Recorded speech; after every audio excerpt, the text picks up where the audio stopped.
answer every single time, no exceptions.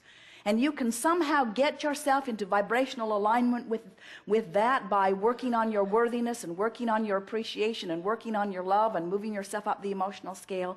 You'll get so tuned in with that energy that you will never again question who you are. And those books, while they may be delightful, while they may inspire you in this way and this way, will never replace your true connection to Source. Thank you. One other question, relative to us, or me creating my own experience, if a person is wanting, and another person is wanting something different, and they're together, they're together, but they're wanting different things. Is there a negation of... Well, here's the thing. If you want something and you're in alignment with it, it's going to come. If the other wants something and they're in alignment with it, it's going to come. And the universe has an uncanny way of melding your intentions to give you both what you want, even though it seems impossible. In other words, someone might say, I want to live in the mountains, and someone living with them might say, I want to live on the shore. And it would seem that they both can't be satisfied, but when you get to the essence about what they're both reaching for, they want clean air, they want beautiful vistas, they want to feel good. The reason that one wants to live in the mountains and one wants to live at the ocean is for the same reason. And when they focus upon what they want, the universe will find a way to yielding to both of them what they want. But what trips you up sometimes is you know what you want and you focus upon it sometimes, but the other wants something different, and you keep noticing what that other one wants. So you're not focused upon what you want. You're splitting your energy by pushing against what the other wants. So you're not a vibrational match to what you want, and you're blaming the other one for it. And the other one's doing the same thing. Neither one of you are getting what you want, and you're both blaming each other. So the answer to your question is, if you can stay focused upon what you want, which means you have to mind your own business and not push against someone else's different idea of what they want. You cannot stay true to what you want when you're pushing against what someone else wants. And the universe will yield to you. There are enough resources to give you all what you want. You are not in competition for resources, you see. Tell me about Elsie, about how a person who does not want a cat in their life and a person who really wants a cat in their life to live together.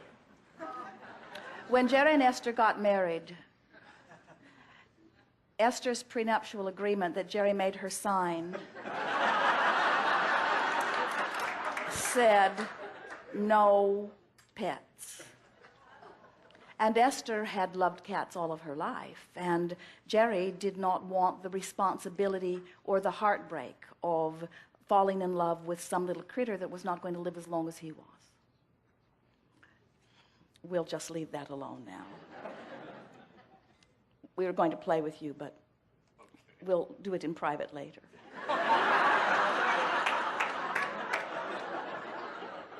So Esther never stopped appreciating cats and dogs and all kinds of creatures. And every time she would see some little critter, she would say, oh, hello, little cat, would you like to come to Texas and live with me? And Jerry would say, no, I don't think so. Remember our agreement. And Esther would laugh and pet the cat, and off it would go. And so one night they were in a campground in Louisiana.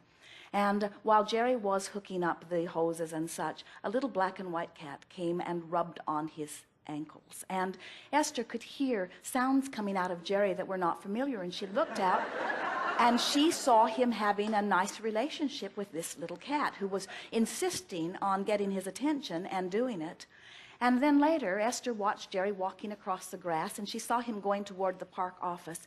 And so she could tell something was up. So she followed him where he did not see her, and she listened through the window as she heard him ask the campground owner, who does this cat belong to? And she said, we do not know. Someone dropped the cat off. We do not know where it came from. And then Jerry came back to the coach, and Jerry and Esther are inside the coach. And that night at about 9 o'clock, someone is knocking on the door. Very unusual. They open the door, and here is the campground owner, and she is holding the cat. And she says to them, I've talked to my husband, and we think you should take this cat with you. And Esther said, you have no idea how long this story is. I cannot begin to tell you how unlikely that would be.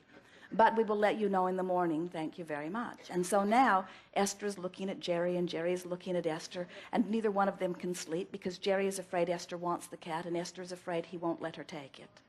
And so Esther says to Jerry, I'll tell you what, when we wake up in the morning, if that little cat is nowhere around, we will just leave it at that.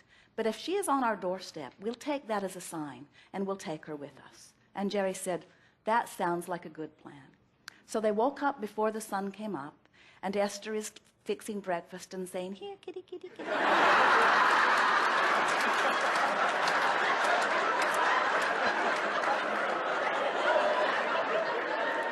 And Jerry is saying, no, no, no, no, no, that is not our deal. And then they put the window shades up, and Jerry pulls in the hoses, and Esther gets behind the wheel and starts the engine on this big diesel monster bus. And from across the distance, they see a little cat jumping through the tall grass. She is coming toward the coach. And she came right to the door of the coach. And Esther opened the door, and Jerry said, well, little cat, I guess you're going to Texas. And in she came. And Elsie, which stands for Louisiana cat, or lovable cat, or Lake Charles, which is where she was found, is Jerry's best friend. Now, if you had asked Esther about the probability of that, she would have said, there is no possible way. Esther called the office and said to Yoli, we are bringing a cat. So if you could get some cat food and make a place for it. And Yoli told Tracy, they are bringing a cat. And Tracy said, oh, Yoli, I'm sure that's not right. They saw a cat. They ran over a cat. I know they are not bringing a cat. Esther never pushed against Jerry's not wanting a cat. She just never stopped appreciating cats. She never stopped loving them and petting them and enjoying them wherever they were. In other words, she stayed true to her vibration of desire without introducing resistance. And when the time was just right, the universe orchestrated the perfect circumstances and events to give them both what they want.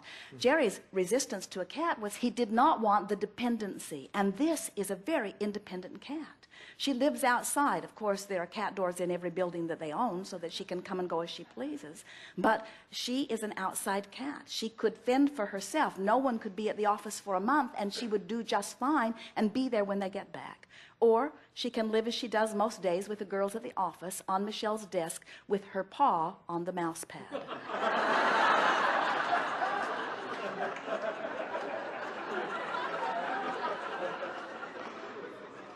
That's great. I love it. One final question.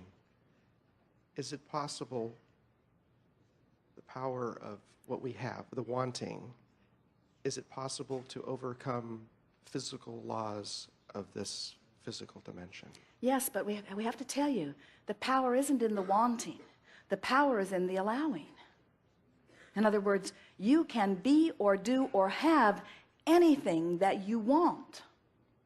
Another nickel. Anything that you want. You can be or do or have anything that you want.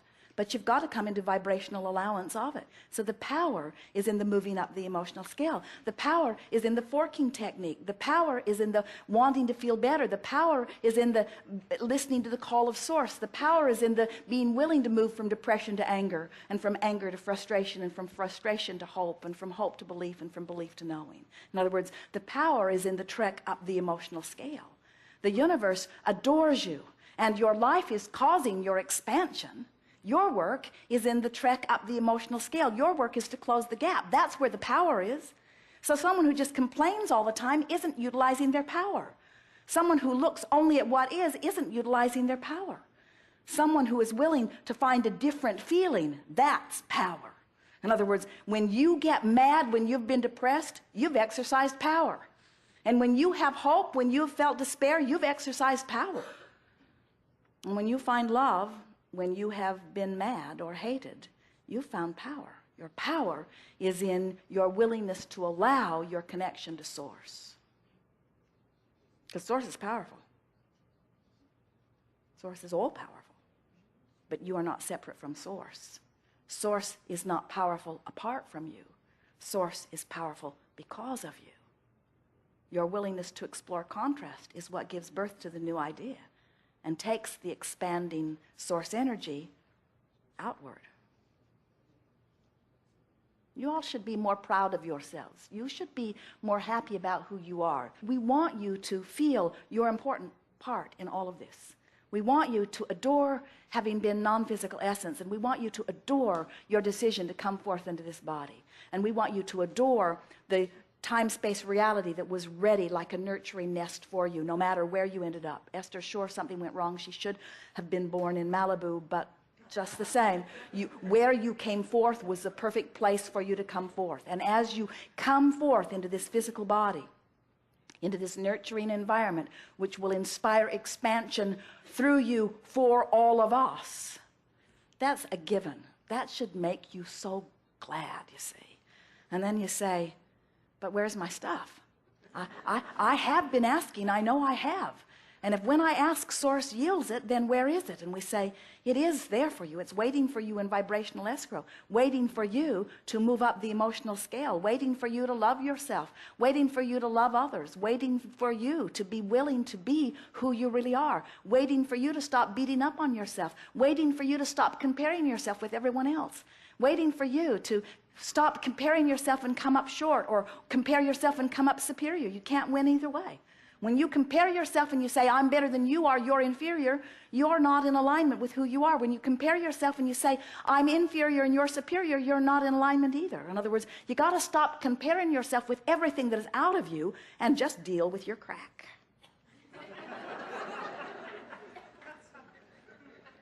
Not that crack.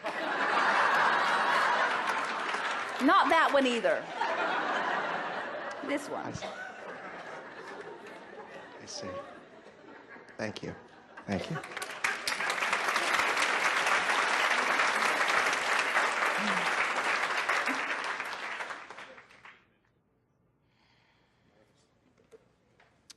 Sometimes I get in a place, whether it's with work or relationships, where it's ambiguous. I don't know what the outcome's going to be, and I immediately go to the negative. It's not going to work out. It's not going to work out. And it's easier to go to the negative than the positive. Well, that's not illogical, because as you've been practicing that, it's a more dominant vibration within you. And so we don't disagree. It is easier to stay where you are than to reach for a new vibration. But it is helpful when you understand you don't have to reach that far. If you try to reach really far, you can't make the jump. And that's another reason that you stop trying. But when you get sensitive the way you feel enough that you can feel a little improvement, so it's sort of like reach a little, stabilize, reach a little more, stabilize, reach a little more, and stabilize. Before you know it, you'll be saying to us, it doesn't feel good when I find a negative thought. It doesn't feel good, but if it's a specific incident, let's say it's work, I'm waiting for something to happen, or it's a relationship, is this going to work out or is it not? It's more immediate. Well, you see, what you're doing is, what you're actually saying is, I want the situation to resolve itself so that I can have a better feeling response to it. So what you're saying is it going to work out? Because if you'll tell me it's going to work out, then I'll start feeling better in advance because I know it's going to work out. Yeah. But if it's not going to work out, there's no point in wasting my positive emotion over it. And what we're, in other words... Well, I'm just trying to get rid of... It's trying to get rid of how I feel, because it's so painful to just sit with the unknown, not knowing the ambiguity of what's going to happen. It's almost like that pain is too much. Well, sometimes. try to be brave.